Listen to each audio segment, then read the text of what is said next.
What's up, metalheads? This is Steve Zetro Souza, formerly from Exodus, from DDP. I'm Hatriot. What's up, metalheads? You're listening to Caleb in the sick room, so you better crank it up and turn your front room into a pit. Loudly! Yeah, hey Steve, it's Caleb from New Zealand. How are you doing? Hey, how are you? Not too bad, thank you. And yourself? I'm good. I'm real good. Get out of all the noise and take care of business. But I just wanted to take the time to say thank you for the opportunity for this. It means a lot to us, especially here in New Zealand. No, and I want to thank you guys for having us. I mean, I always tell all the press this. It's a double-sided thing. I mean, we get to make the music, and I need you guys to give it to the fans to hear it. So it's definitely a mutual admiration from both of us.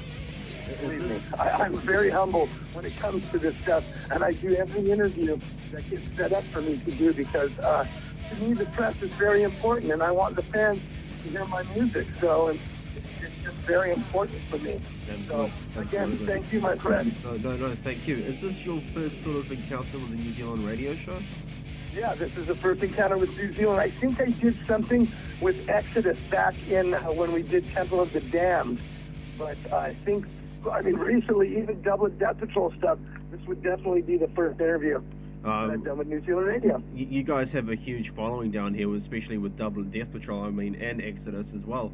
I remember discovering it on YouTube, and that was it, man. I mean, that was just one of the hugest sounds I've ever heard. It's absolutely amazing. Cool. I'm glad you like it, man. The Hatriot stuff is going to be that's the new angle of killing everybody. I'm killing everybody with the Hatriot now. Yeah, we've heard a couple of those tracks. We've heard a couple of tracks from your website, man. It's some pretty savage stuff. It takes you right back to those early Exodus days with the Tempo of the Damned and Pleasures of the Flesh, especially. I was discussing it with a buddy of mine, and he was like, "Sounds a lot like Pleasures of the Flesh." Is that sort of the direction that you're going with Hatriot? Was the old Exodus? I don't know old Exodus. I just say old Bay Area school thrash. I was in Testament too, which was Legacy at the time. Yeah. So I'm taking from the vein of the old school, but still with new. I mean, there's blast beats in there, and there's a lot of death influence in there as well. So that's why I have the kids in the band as well, and two of my sons are in the band, so it creates that a bit of newness to it. I'm the old man in the band, and I've got these new young bucks that are very well versed in old school thrash, but also know what's going on today. And when the new music, like my son, my oldest son who plays bass, Cody loves the Faceless, loves Black Dahlia Murder, loves all that kind of stuff. He loves thrash too, but he loves that as well. So the band is very well balanced as far as what everybody listens to in metal. So that's where that comes from as well. And I've spoken to Cody a couple of times on Facebook. He seems very, very wise for someone his age as well. Is that because you've been teaching him about the earlier days with metal, or is it just something he's picked up on his own? Cody is probably the most mature person I know as far as a 22-year-old. I mean it. I mean, he has to tell me sometimes, Dad, you need to chill. You know what I mean? Because he's so mature. It's unbelievable. He really is. My oldest son is really, really mature. He gets it. He knows how to talk to people. He understands what it takes. He was telling me, he goes, man, that guy's really excited to interview you tomorrow. I says, cool. Yeah, cool. I can't wait to do it. Absolutely. Yeah, chat back with him a couple of times. So yeah, I'm glad. It's great. No, he's a good kid. He's a very good kid. Both of my sons are. It must be something a little bit different playing with a family, or has it been like that? I suppose you would consider your bandmates now, even with Exodus family, because you guys have known them for so long. Well, exactly. I mean, that's kind of how it is. It's just a family thing. It's cool now that my children are in my band. It's a whole circle of thing. I've made music with some of the greatest musicians on the planet, especially as far as thrash and heavy metal are concerned. And now I've got two of my boys in the band that are they're just nails. They really are. Nicholas did an amazing job on the drums, and when you hear the record, you'll totally think so. And Cody was right there. And it's just really cool that I see other bands now are starting to get their kids in the band. In fact, I heard Max is going to have his son play in Soulfly. He's going to be the drummer for Soulfly. Wow. And I know, and then obviously Wolfgang plays with Eddie and Van Halen. So I think that some of us rockers are getting up there in age that our kids are starting to become old enough to play with us. And to me, that's great. It's the greatest feeling that I could have, honestly. That's cool, man. Let's go back to the Bay Area, the history for those that may have missed out on the roots of the Bay Area of thrash metal. When you first started out back on Hope Street, and knowing the old folk on Hope Street, what was it like being in a band in that environment, and who were the major players at that time? The things at that time was like, I answer this question a lot, honestly a lot. People are very enamored with that era of music and that time period and what the Bay Area was like. Well, let's just say this. There was probably easily 4 or 5 shows to go to a week. I mean a week. Not a month, a week. And the Bay Area was very deep with all the bands that they have, you know. I mean, I could talk about 13 great thrash bands from the Bay Area. So you didn't have a region in the world that had so many, that was a new sound that we're coming up with so many great bands from one area. So Saturday night, you're going to go to Ruthie's Inn and you're going to see Death Angel and you're going to see Possessed and you're going to see Forbidden. And then Saturday night, you might see Legacy and Violence and Blind Illusion. And then you might see Mordred and open for Megadeth and Suicidal. And then Exodus will be playing with Death Angel. And it was just, everybody was intertwined, so there was always something to go to see. There was the Omni, there was the Ruthie's Inn, there was the Stone San Francisco, the Keystone Berkeley, the Keystone Palo Alto. There was all these clubs to play in. So at that time, it was really exciting. I mean, you would walk into a gig and there would be James and Cliff and Kirk and Lars, and then you'd see Gary and Tom and Rick from Exodus, and then Alex and Eric from Legacy, and then there's Craig and Rob from Forbidden, and then there's Phil from Violence, and then there's Chris Contos from Attitude Adjustment. Just had all these guys from this band, you know, that have played in all these bands at this scene that was just so cool, and it was so neat to be around. And it's kind of, I'm really lucky and fortunate that I got to live through that time, and I got to be there. And now to look back on it and to look at the scene the way the scene is now, you couldn't even compare the two. It was night and day. So I'm very fortunate, a very awesome period of time. Great music was produced at that time. Great music that's still listened to and still reveled in. Very much so. Now, like black metal and death metal, thrash metal seemed to revolve their lyrics around satanic or dark themes, which had obviously been made popular by Black Sabbath and Venom, etc. And those bands had touched on satanic themes with songs like Strike of the Beast and Deliver Us to Evil and stuff like that. When you first joined Exodus, was that something you were interested at the time personally as a lyrical theme, or did you want to take Exodus on a different path or in a different direction? Well, to me, the lyrical thing is anything dark is intriguing, especially to thrash metal. So at the time, Satan or those types of things, that was the darkest level you could go. So let's go for the most extreme. I think as time moved on, more thrash bands got away from the Satan thing. I don't even really write about it at all anymore. I'll mention it every once in a while. I'll mention hell. I'll mention Satan. I'll mention something like that. But I won't really get into the deepness of it. You know what I mean? It's not something. I think it was kind of, if you look back at it and to write about it now, it would be a bit cliche. Yeah. You know what I mean? But I think at the time, you were looking at a type of music that wanted to be the most violent and ruthless that it could possibly be. And the only way to do that was to write about violent and ruthless things, and who's more ruthless than Satan? So I think that's where that came to. You're going to deliver us from evil? No, you're going to deliver us to evil. That's what we want. You know, kick in your face and rape and murder your wife. That's the type of lyrics we were going with at the time. So do you think I think it's changed, but it definitely was heavy at the point. Do you think that's why mainstream radio didn't play metal back in the day, or was it something to do definitely. With that? Again, and that stands true to today. There is no place in this world that will play metal. Nowhere. There isn't a mainstream radio station you could think of that'll play heavy metal. Not one.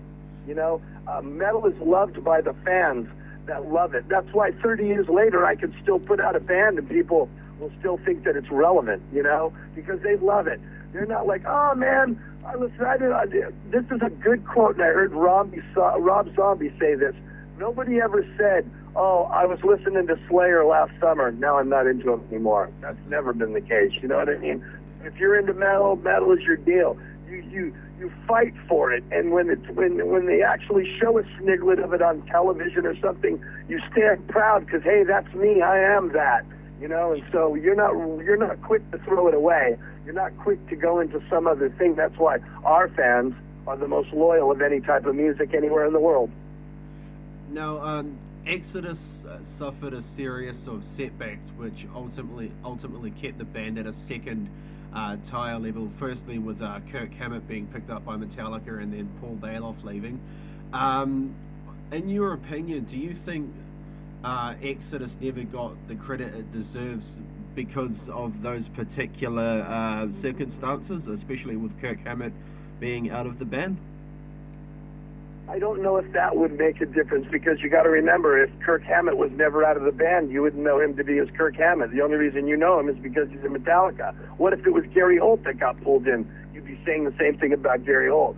I don't think that any one of those things maybe directed it to it, but I'll say this, yes, I don't agree. The Exodus should have been given a lot more credit than they get, but that happens to a lot of people. I mean, okay, let's take another type of music. The Ramones. The Ramones were never rich. The Ramones were innovators. But you got a band like Green Day is probably richer than hell, and who do you think influenced Green Day? The Ramones, you know? So, and the Ramones never got that, so it just kind of goes with that. If you were to ask me who invented thrash metal, Exodus invented thrash metal. When Metallica came up, because I was there, Tom Hunting taught Lars Ulrich how to go. Okay, so I have to go with yes. Exodus did not get, but I'm not. It's not. You know, you've something to cry over. They're still very well respected, and anybody who knows their metal history will tell you, oh yeah, Exodus was one of the ones for sure. Take us back to your first live gig with Exodus. What was it for you like in your first live show? How did the crowd respond to the new... Now, this live show with Exodus was at the Farm, a club, 2 nights, the Farm in San Francisco. And 2 weeks prior, they had fired Baloff. My first show with Exodus, I spent dodging beer cans that people were buying to throw at me. 88. That was the first time I had ever been on stage in front of 30,000 people. That was amazing. There were 8 pits going on when we were playing through the crowd. That was probably, and I still look at that, and I've played much bigger shows. I've done Wacken, I've done Sweden Rock, I played Grass Pop, I've done them all. And that, to me, Dynamo, the first Dynamo festival sticks out in my mind better than anything else. Cool. Now, speaking of the birth of thrash with Exodus and Testament, etc., Dublin, California is home to Dublin Death Patrol, which features all those bands. How did this Dublin Death Patrol come into fruition? Well, Dublin Death Patrol is just a collaboration of musicians that came from Dublin, California, which is just a tiny little city that has maybe 35,000 people that live in there. But it must have been something in the water, man, because me, Chuck Billy, Phil Demmel from Violence and now Machine Head, Willie Lang from Las Rockets, Troy Laketta from Tesla. He grew up in Dublin. So for a little town, carried a lot of weight for some people. And believe me, the town is they're very proud of us. They are very, very proud of us. And have you ever had any incidences of power struggle getting in the way of artistic expression while being with Dublin Death Patrol? No, the guys in the band, the musicians, especially the guys that aren't less noted, Chuck's brother Andy, Greg Bustamante, which we call G-Money, and Steve Rebella, the guitar players, they pretty much write the riffs, and then me and Chuck will listen to it, because Stevie has a studio in his house, so he just records the stuff. We listen to the music, and then Chuck and I come up with the titles and write all the lyrics. And if there's a riff in there that we don't like, we'll call up and tell him. We'll say, hey, man, you got to change this. It's not Chuck Billy Zetro-ish. So then they'll change it. But there's not too much of that going on, and nobody plays like Godfather there. We won't have it. Chuck and I are pretty easygoing when it comes to that type of stuff. We're not really big-headed when it comes to, we don't have the rock star attitude necessarily. It's not like that. I'm very humble when it comes to that. So is Chuck. That's cool. And you guys just released a new album, which is called Death Sentence. How's the reception been of this new album amongst the fans? They've accepted it really, really well. Unfortunately, we won't be able to tour on it because of Chuck's commitments with Testament, and then again, I've got the Hatriot record coming out January 25th. So we probably won't see much of Dublin Death Patrol on the road, but the fan response is great. Everybody loves the songs, which is very promising. Cool. And when you watch documentaries like the Get Thrash documentary and things like that, we always hear about thrash metalers back in the day always used to get into fights with the glam rockers and or the punk bands. So in your experience, for a bit of a laugh, have you got any stories you can tell us for the listeners on the show? Well, no, it's like I remember back in the day, I couldn't dare listen to a Rat record, a Motley Crue record, or a Dokken record, even if you liked it, because I played in Exodus or I was in Legacy. We're too heavy for that kind of stuff, you know what I mean? We kick in your face and rape and murder your wife. We don't sing about pretty girls. We don't have pretty girls. We don't wear makeup. We wear T-shirts and leather jackets and tennis shoes and jeans. So I think we carried it on bigger than it was, but nothing really violent. I think it was more talk than anything. And it's funny when I see the guys, like nowadays, if I run into Dokken or if I run into Winger or if I run into somebody like that, Red Beach and all those guys, Mick Brown, those guys are like big fans. They love the heavier stuff, and it's kind of a mutual respect, because I love George Lynch. I think he's an amazing guitar player. I like to listen to Dokken just to hear him play, you know. So the same thing with Warren DeMartini or anybody else that plays in those thrash bands, those glam bands, you know. It was just kind of the time period now. Now it's okay. Now you can play with bands like that. I remember in 2004, Exodus played Valdrock in Holland with Twisted Sister. I couldn't wait to see Twisted Sister. It was so great. And Steve, what is some of your first musical memories growing up? So before all the metal thing and stuff like that, what were some of your first musical memories growing up as a child? My father was an old school biker, so we grew up in Northern California where the Hells Angels originated. So my dad was an old school biker. He used to listen to FM rock on the radio. And FM played Led Zeppelin, FM played Black Sabbath, FM played the Allman Brothers and Ted Nugent. So I was exposed to the hard rock at an early age. I knew who Alice Cooper was. I got Led Zeppelin 4 in '72 when I was 8 years old. So I knew who these bands were. And as I got older, it just seemed a natural progression for me to play heavy metal, play the hardest music that's out there. That's what I always listened to. In the 70s, the hardest music was AC/DC and Ted Nugent and UFO and Judas Priest, you know? That's what I listened to. So now I make the heaviest music possible.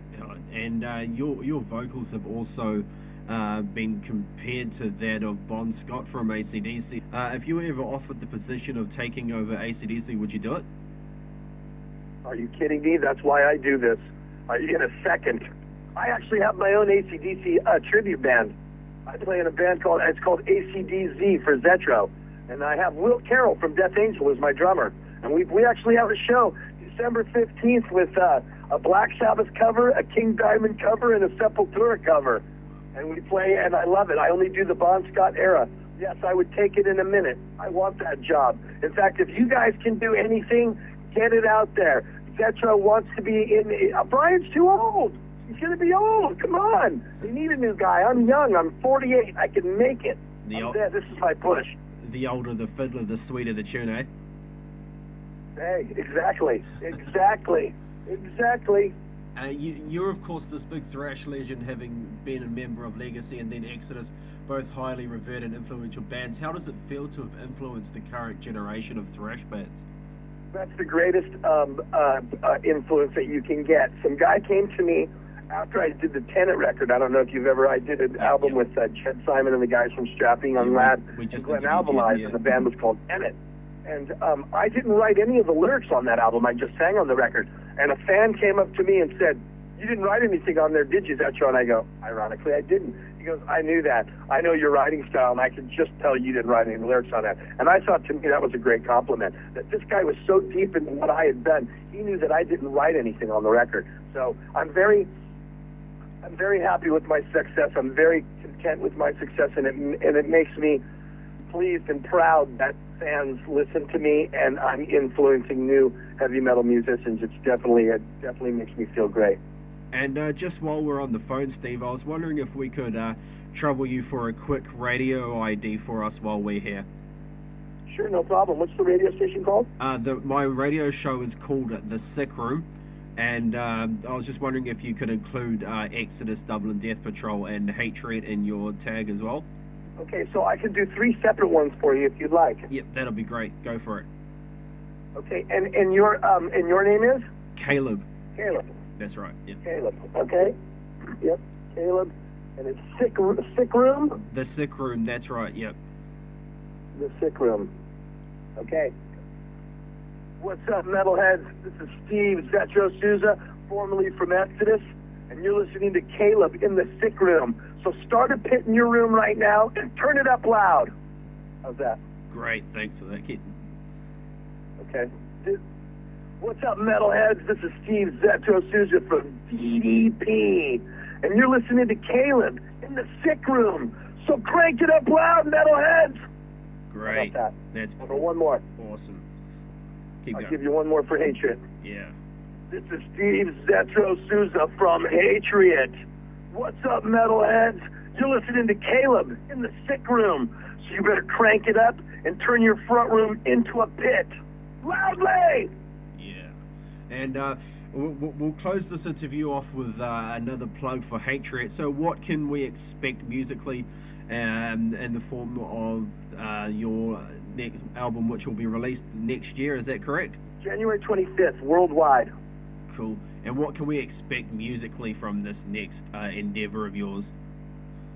Everything you've loved from me in the past, but some people that have heard the record call it Exodus on steroids.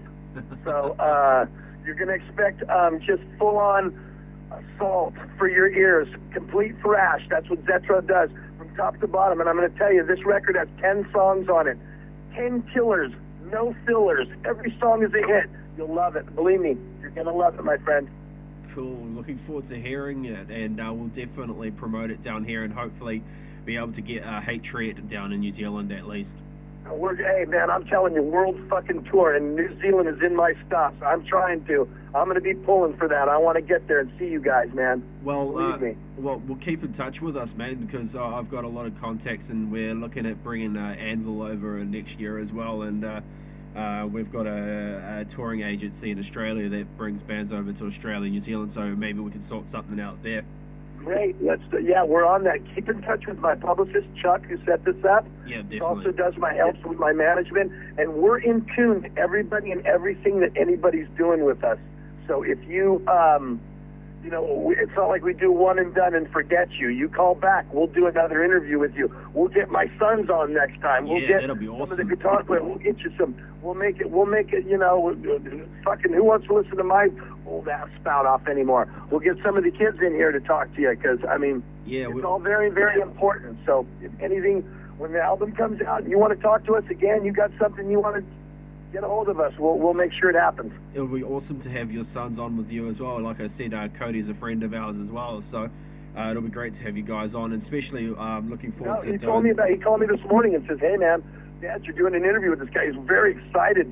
He's, I've been talking to him a little bit online." I go, "Cool, I can't wait." "Yeah, I know. Chuck had already told me about that. I'm on it." He goes, "Yeah, he's really excited. We can't wait to do it." I'm all, Cool. Well, I'll give him a good interview, and maybe I'll stick your ass on the phone next time." He just started laughing. So yeah, I want to start getting the other kids involved in this. Absolutely, Steve.